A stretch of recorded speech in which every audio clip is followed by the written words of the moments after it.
Le grand safari de l'investigation journalistique. Aboubacar Diallo. Dans 10 minutes exactement, nous prendrons la direction de Genève, d'où nous attend Monsieur Sekou Koundouno. Il est responsable stratégie et planification du FNDC. Il répondra aux questions de Mirador. À sa suite, nous recevrons dans ce studio Monsieur Kéamou Bogola. Monsieur Kéamou Bogola, coordinateur du FNDT, le FNDT, qui est donc qui se positionne contre cette journée de manifestation projetée par le Front National pour la défense de la Constitution. Si tout va bien aussi, M. Badra Koné qui va s'exprimer dans cette émission. Nous inviter en provenance d'Afriland que nous rejoindrons dans la troisième partie de Mirador. D'ici là, on va aller sur deux petits sujets rapidement. Et Lincoln, on s'intéresse à nos compatriotes vivant en Guinée-Bissau et dans les pays scandinaves. Oui, Abakar, il y a beaucoup de Guinéens aujourd'hui, nos compatriotes, qui sont sans patrie, sans nationalité. Oh là là, mais oui, bien sûr. un peu quand même. Non, je n'exagère pas. Mais Abakar, ils sont sans patrie, sans nationalité, par défaut de passeport.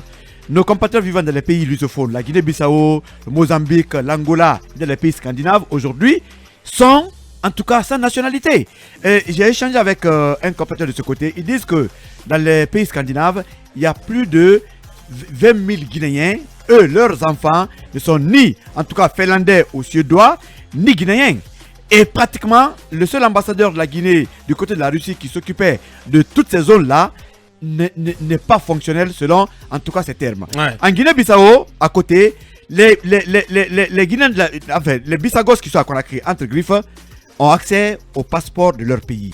Mais par contre, les Guinéens de ce côté ne peuvent pas se procurer des passeports guinéens. Abakar, ce problème est très récurrent à travers le monde aujourd'hui. Ouais. Il faut que la diplomatie se bouge.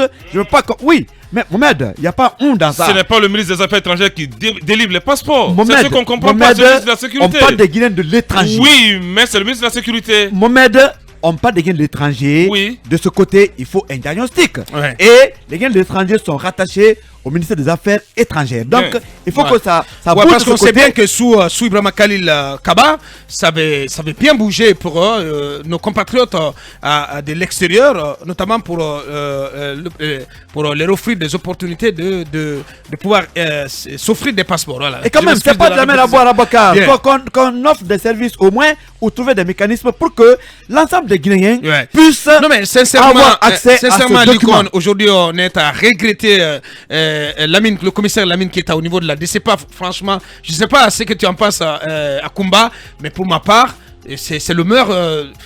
La DCPAF, elle est morte. Pratiquement. Ah, je connais pas bien la DCPAF. Bien, voilà. Ramène-nous Lamine Keita. On parle de gamme de la CNSS et de gamme. Oui, je vais juste ajouter un petit mot à ce que Lincoln vient de dire. Par rapport au passeport destiné aux Guinéens de la diaspora, il y a quelque chose qu'il faut rappeler en fait. Sur laquelle on a attiré mon attention, c'est que il y a le fait qu'on fait les passeports de tous les Guinéens. Maintenant, le lot qui revient donc à nos compatriotes de la diaspora, quand ça arrive au ministère des Affaires étrangères, et bien c'est stocké là. On ne les envoie pas tout de suite. Il y a une sorte de mafia qui serait de ce côté. Plus vous payez en tout cas de l'argent, plus facilement votre passeport vous parvient. J'ai eu des plaintes comme cela, des Guinéens, enfin, qui sont en Allemagne et ailleurs, qui disent on m'a dit que mon passeport est prêt, mais sauf que je ne l'ai pas. À chaque fois que j'ai une nouvelle liste, c'est d'autres personnes qui bénéficient de leur passeport et eux payent de l'argent. Donc il y a à dire là-dessus.